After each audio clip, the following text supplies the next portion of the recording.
ক্যামেরাটা অন করলাম আপনাদেরকে একটা জিনিস দেখানোর জন্য। দেখেন পিছনে কিন্তু হিউজ জ্যাম। আমি 10 মিনিট জ্যাম ঠেলে আসলাম। এখন এই জায়গাটা হচ্ছে শাহজাদপুর বলে আর কি।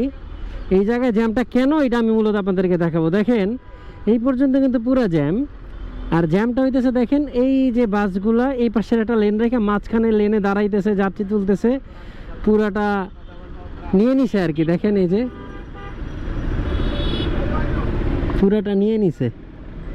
দেখেন এটা হইলো ওই যে গাড়িগুলো বেরোইতে পারতেছে না, এটা হইলো গিয়ে সামনে একদম ফ্রি, দেখেন একদম ফ্রি।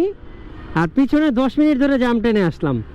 কারণ কি, কোনো জ্যাম লাগছে, কোনো সিগন্যাল কিচ্ছু না, যাত্রী তুলতেছে।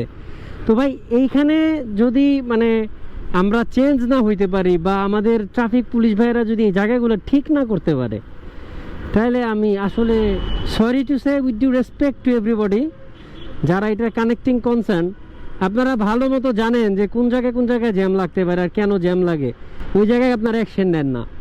আপনারা সব ধরেন ব্যক্তিগত গাড়ি, ব্যক্তিগত যত গাড়ি আছে সবগুলোর ব্যাপারে আপনার ইন্টারেস্ট, কিন্তু পাবলিক ট্রান্সপোর্টটাকে ঠিক করার জন্য যে আপনারা করতে চান না আর কি। ব্যাটারি রিক্সাও চলে দেদারসে, তবে কয়েকদিন ধরে ব্যাটারি রিক্সার বিরুদ্ধে আমি দেখছি যে কিছু কিছু করে ব্যাটারি রিক্সা ধরা হচ্ছে, তবে তারপরেও দেখেন যে ব্যাটারি রিক্সা চলেই আসছে। তো এখন কিছু বলার নাই ভাই, মানে আমরা এই দেশের ভাড়াটিয়া। ধন্যবাদ, সবাই ভালো থাকবেন, সাবস্ক্রাইব করবেন মুস্তাহিন ব্লগস। দেখা হবে পরের ভিডিওতে অন্য কোনো বিষয় নিয়ে হয়তো বা।